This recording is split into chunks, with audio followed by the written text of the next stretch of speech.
Hi, my name is Drew Farrell. I'm the Senior Vice President of Symetra in the Retirement Division. And I'm joined by Dave Kansas.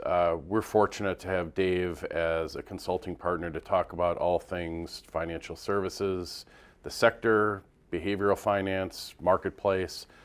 Dave is a gifted journalist who has a long career in both being an editor with the Wall Street Journal, TheStreet.com, and he's actually been commissioned by Dow Jones to write a number of different books on financial literacy.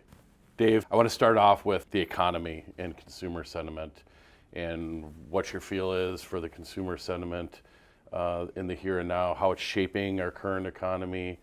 There's quite a bit out there in terms of, where consumers think the marketplace is going. Certainly we have the government piece we can cover a little bit later, but comment on that if you would, please. Well, consumer sentiment is vital to economic growth in the U.S. It makes up about 2/3 to 70% of economic activity, how consumers spend their money, everything from buying gifts for somebody to going on a trip to staying at a hotel. And sentiment has been okay this year, but it's still a little bit down from last year based on data from the government and also the University of Michigan. The big thing I think that people are looking at right now in terms of consumer sentiment and the economy is how is this holiday shopping season going to shape up? This is a big X factor for how the overall economy will do. A lot of arguments in the marketplace about if consumers are too indebted or if they have plenty of money. There's been talk about a recession for quite some time now.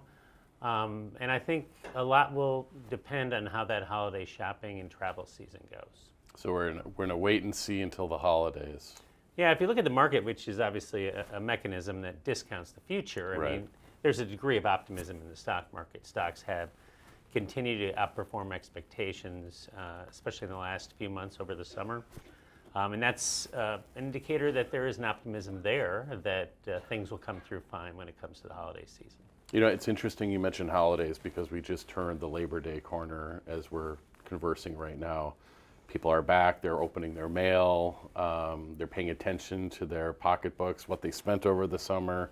How do you think that takes shape in terms of consumer sentiment and people kind of coming back to reality in the United States?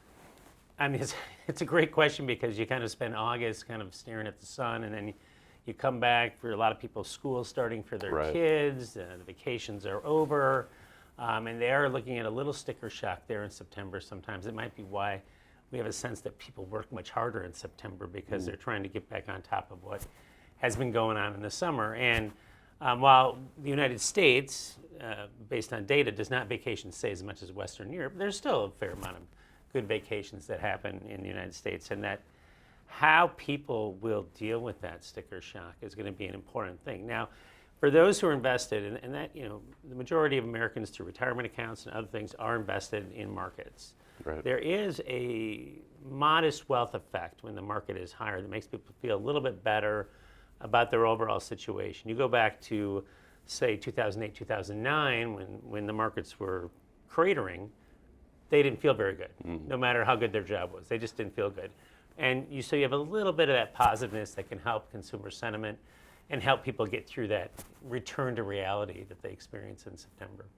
Dave, thanks for the conversation. We appreciate your partnership and you and your contributions. You bet.